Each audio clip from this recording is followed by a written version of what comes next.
Hey, it's Wade, and today's video is going to be a little different. This one I actually made a script for, so yeah, I hope you enjoy it. So, should you kill yourself? At first thought you probably have an aversion to the idea. Of course not, you shouldn't kill yourself. But then, when you think a little deeper, it's like, well, why not? It seems pretty clear to me that there is no inherent meaning to life. We are just the universe getting to know itself. That at the very most fundamental level of reality, nihilism has it right. So then we should all kill ourselves, right? Well, wait a minute again. Why would we do that? What purpose does killing yourself serve? An escape from the suffering of life? Sure, but is life only suffering? Isn't life also joy and wonder and love, as well as misery and pain and hardship?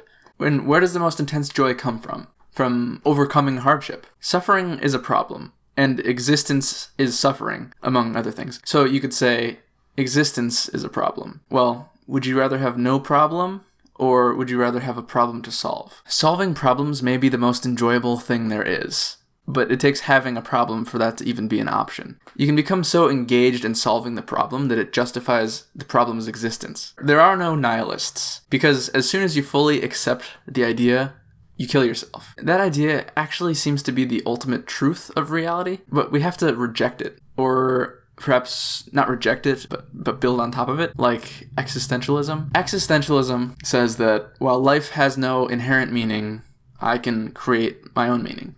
I can decide what life is all about. Really, it's the ultimate Pascal's Wager. Pascal's Wager was a foolish idea created by a priest in order to convince skeptics of believing in God, which, at its most metaphorical level, believing in God is the same thing as believing in the meaning of life. However, I don't think Pascal saw it this way, or else his wager wouldn't be strictly dealing with Christianity. Anyway, this is his wager. If you don't believe in God, and you're right, then you die and that's it. If you don't believe in God and you're wrong, then you die and go to hell. If you do believe in God and you're right, then you die and go to heaven. If you do believe in God and you're wrong, then you die and that's it. That last one is the crucial one. So what Pascal reasons is if you don't believe in God, you have a 50% chance of going to hell, assuming that there's a 50% chance that God exists. And if you do believe in God, there's a 50% chance that you'll go to heaven. So your best bet is to just believe in God. However, Pascal made a serious error by neglecting to mention every other god that people claim exists. So if you add all those, it's no longer a good bet for any god. Most of them seem to punish you for eternity for not believing in them. But Pascal's Wager isn't entirely useless. We can use it in more of a broad way. Rather than thinking about God,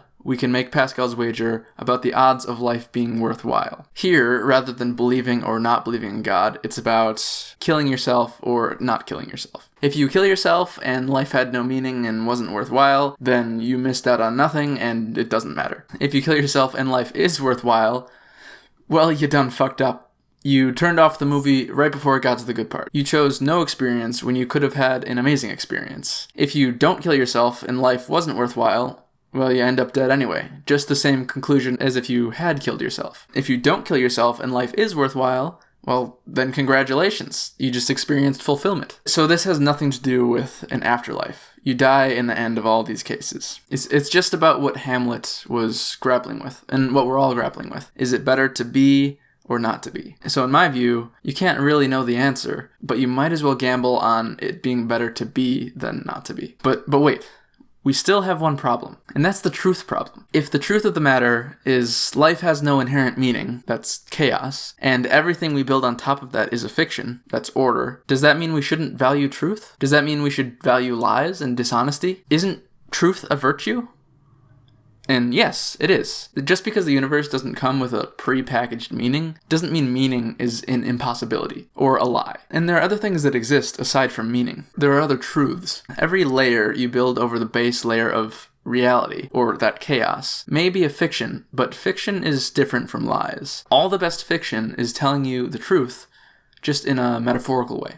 Also, honesty is about internal consistency, being honest with yourself. Your lowest layer is whatever belief or conviction or aspiration you hold that is preventing you from killing yourself. Then on top of that layer, you place another one. Every additional layer makes you a better person. Every additional thing you live for. Each layer should be in alignment with the layers beneath it, and your actions should be in alignment with what you claim to believe. This is playing the game honestly. And this is what logic is. Logic is a fiction created to help us keep our sanity and reasoning for why we carry on existing. I'm not disparaging logic when I say fiction. I just mean it's a man-made addition to reality. It's order that we put in place to keep the chaos at bay. You can be a hedonist. Your base reason for existence can be to experience as much as life's pleasure as you can. Now, if that's your only layer, you're not a very good person by conventional standards, and you can be a selfish hedonist or you can be a virtuous hedonist. You can realize that every living thing experiences pleasure and misery in the same way that you do, so if it's your goal to maximize your own pleasure, it's not fair of you to do that at the expense of the pleasure of others. So you decide to seek pleasure in ways that don't impede upon others, and you become a virtuous hedonist. That's your second layer. That's empathy. Sooner or later, logic might lead you to the conclusion that not only should you not be inflicting misery upon others,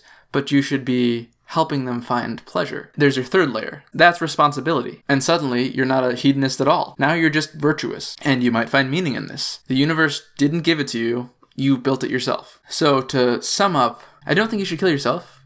It doesn't seem logical to do so. That's really all I have to say for this video. If you enjoyed it, give it a like or whatever, subscribe, any of that stuff. I'll put some other videos that I made right here.